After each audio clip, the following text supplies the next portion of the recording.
فرن الحشاش الميني ال60 في 45. ليه انت تشتريه من محمود عباس ملك الاجهزه؟ طيب ما هو بيتباع في كل حته. اولا مطعم بالاستانلس، هنقول نزل في اي مكان. طيب في شيلات برضه بعد كده نزل في اي مكان. طب انت بتتميز في ايه يا عم محمود؟ اول حاجه الفرن بيجي بالسيخ الحديد واللاكور الانبوبه. انا هطلعه كده مع العميل؟ لا طبعا ما يهونش عليا. اول حاجه في ولاعه هي هديه طالعه مع الفرن، دي شكل الولاعه. طب هو ده يا عم محمود اللي انت بتتميز بيه؟ لا طبعا انا ما اتميزش بالكلام الفاضي ده. بطلع لك السيخ الحديد واللاكور ده الاساسي. عندنا مطرحه ولا لا؟ عشان نتكلم الاول، عندنا اهو الولاعه اللي قلنا عليها. معانا رف.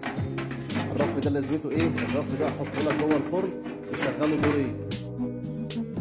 الرف اللي بيشغله دورين احطه لك دلوقتي جوه الفرن تشوف كفايه؟ لا، مطرحه خشب هديه من ملك الاجهزه. عندك مطرحه حديد مكتوب عليها ابو عباس مطرحه حديد هديه، تقدر تطلع عيش، تعمل اي حاجه جوه الفرن، كل ده هدايا.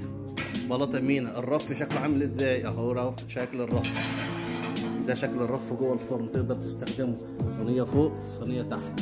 شكله عامل ازاي؟ ده الرف. كل ده بيطلع هدايا من ملك الاجهزه محمود عباس. ارقامنا 01000 25 68 60، مطعم بالاستانلس من ملك الاجهزه. في سيريال نمبر؟ طبعا يا عم في سيريال نمبر. كل حاجه الاصليه من ملك الاجهزه، وشغلنا بيطلع على السعوديه تصدير. دعواتكم لينا، والسلام عليكم ورحمه الله وبركاته.